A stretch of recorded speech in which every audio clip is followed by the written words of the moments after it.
ನಮಸ್ಕಾರ.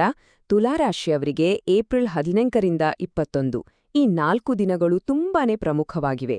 ಇದನ್ನ ಕೇವಲ ಭವಿಷ್ಯ ಅಂತ ಹೇಳೋದಕ್ಕಿಂತ ಇದೊಂದು ಪರೀಕ್ಷೆಯ ಸಮಯ, ಜೊತೆಗೆ ಜೀವನದಲ್ಲಿ ಒಂದು ದೊಡ್ಡ ತಿರುವು ಸಿಗುವಂಥ ಸಂದರ್ಭ ಅಂತಾನೂ ಹೇಳ್ಬಹುದು.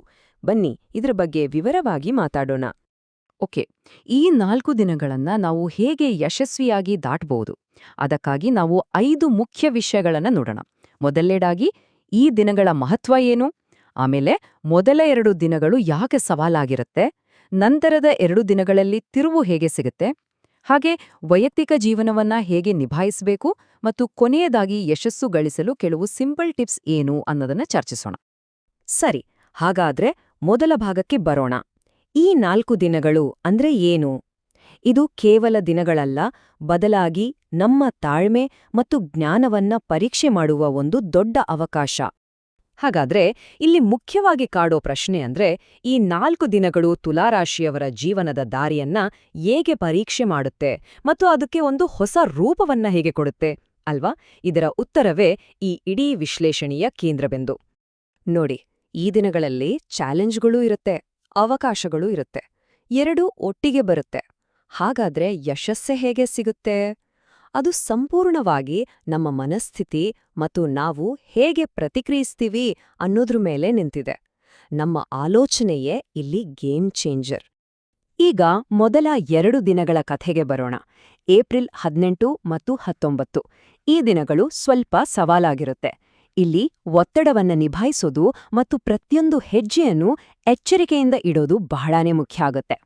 ಸರಿ, ವೃತ್ತಿ ಮತ್ತು ಹಣಕಾಸಿನ ವಿಚಾರದಲ್ಲಿ ಈ ದಿನಗಳಲ್ಲಿ ಸ್ವಲ್ಪ ಒತ್ತಡ ಜಾಸ್ತಿ ಇರುತ್ತೆ. ಆಫೀಸ್ನಲ್ಲಿ ಎಷ್ಟೋ ದಿನಗಳಿಂದ ಪೆಂಡಿಂಗ್ ಇದ್ದ ಕೆಲಸಗಳೆಲ್ಲ ಮತ್ತೆ ಮುಂದೆ ಬಂದು ನಿಲ್ಬೋದು. ಅಷ್ಟೇ ಅಲ್ಲ, ಮೇಲಧಿಕಾರಿಗಳು ಕೂಡ ನಮ್ಮ ಕೆಲಸದ ಮೇಲೆ ಒಂದು ಕಣ್ಣಿಟ್ಟಿರ್ತಾರೆ. ಸಣ್ಣ ತಪ್ಪು ಮಾಡೋಕ್ಕೂ ಅವಕಾಶ ಕೊಡಬಾರ್ದು. ಇನ್ನು ದುಡ್ಡಿನ ವಿಚಾರಕ್ಕೆ ಬಂದ್ರೆ, ಕುಟುಂಬಕ್ಕೋ ಅಥವಾ ಆರೋಗ್ಯಕ್ಕೋ ಅಂತ ಅಂದ್ಕೊಳ್ಳದ ಖರ್ಚುಗಳು ಬರ್ಬೋದು.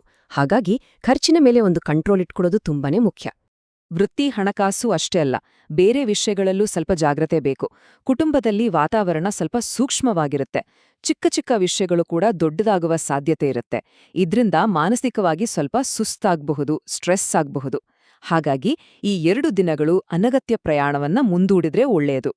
ಸರಿ, ಮೊದಲೆರಡು ದಿನಗಳ ಸವಾಲು ಮುಗಿತು. ಆದ್ರೆ ಇದರ ನಂತರ ಒಂದು ಒಳ್ಳೆ ತಿರುವು ಕಾದಿದೆ. ಏಪ್ರಿಲ್ 20 ಮತ್ತು 21ರಂದು ಪರಿಸ್ಥಿತಿ ಸಂಪೂರ್ಣವಾಗಿ ಬದಲಾಗುತ್ತೆ. ನೆಗೆಟಿವಿಟಿ ಹೋಗಿ ಅವಕಾಶಗಳ ಬಾಗಿಲು ತೆರೆಯುತ್ತೆ.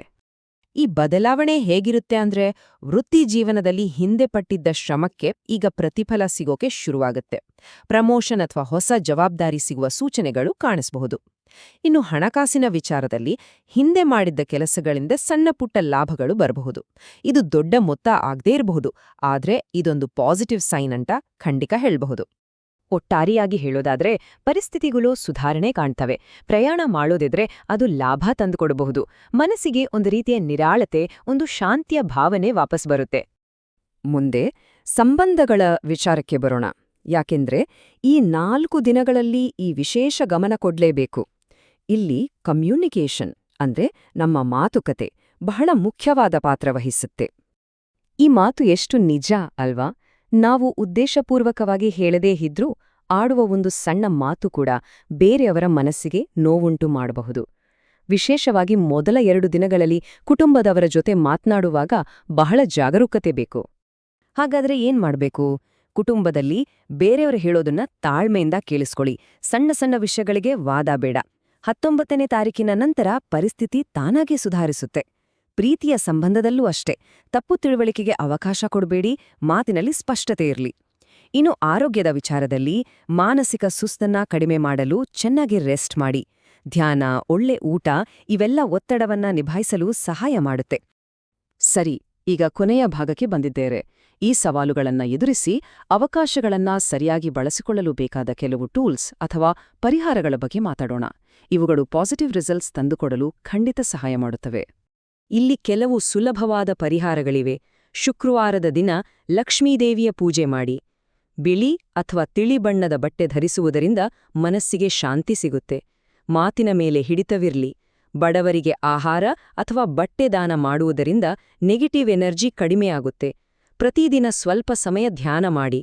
ಹಾಗೆ ಆತುರದ ನಿರ್ಧಾರಗಳು ಮತ್ತು ಕೋಪವನ್ನ ನಿಯಂತ್ರಣದಲ್ಲಿಟ್ಕೊಳ್ಳಿ.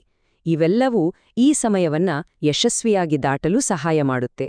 ಕೊನೆಯದಾಗಿ ಒಂದು ಮಾತನ್ನ ನೆನಪಿಟ್ಟುಕೊಳ್ಳಬೇಕು.